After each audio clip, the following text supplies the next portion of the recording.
Evening, Dr. Monim. What I've really captured from this topic on specially designed instruction is how differentiation, accommodation, and modification are similar in tailoring or basing their aims on individualized needs. However, they do differ because what I understand is that differentiation is a planned curriculum or instruction that is tailored to individual needs, but it's more for assessing how students will demonstrate their learning or their understanding. Versus adaptations like accommodations and modifications. Accommodations are how instruction will be delivered or how information will be given, whether it be visually, orally, and modifications are what the student or child is going to be learning. So for instance, for the lesson plan that I included, the activity involved true and false statements. However, Sumeri's short-term goals are to answer yes or no comprehension questions.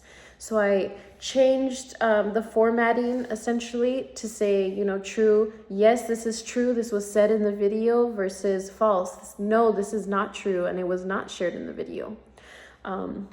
For accommodations, it was noted in her IEP that she failed her vision screening, as well as because she's under the disability of ADHD. She also qualifies for extended time on completing assignments, and she also would benefit from being seated away from distractions. And again, because she failed the vision screening, perhaps even closer to the projector screen or closer to where she can see visual directions or those visual cues for writing down important information from the video, just as in the lesson plan.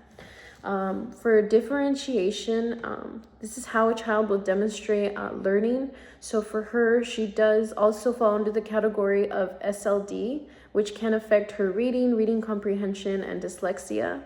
And I know that one of the modifications is that she can have an alternative assessment. So maybe instead of a regular standardized assessment, she may do a portfolio-based assessment where we can measure those short-term goals, like answering 1 to 3 yes/no questions, then answering 3 to 5 yes or no questions, and so on and so forth. So there are different in the way that they assess, produce, and monitor progress for students. Again, though, collaboration is very important. I think specially designed instruction, at least in my state, is a team effort, and it involves the help of paraprofessionals, general education teachers, even safety supervisors out there.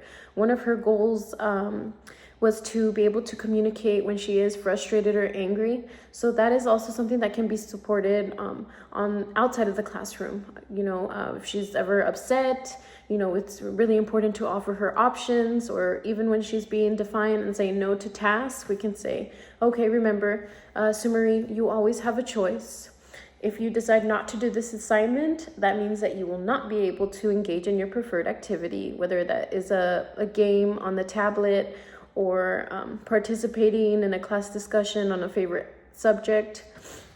Versus if you do complete your work, then you will have access to that preferred activity. So I think these are all important, and one of the main focuses of my lesson plan was providing the differentiation, the modifications, and accommodations to grant Sumeri the best access to the general education curriculum. Thank you.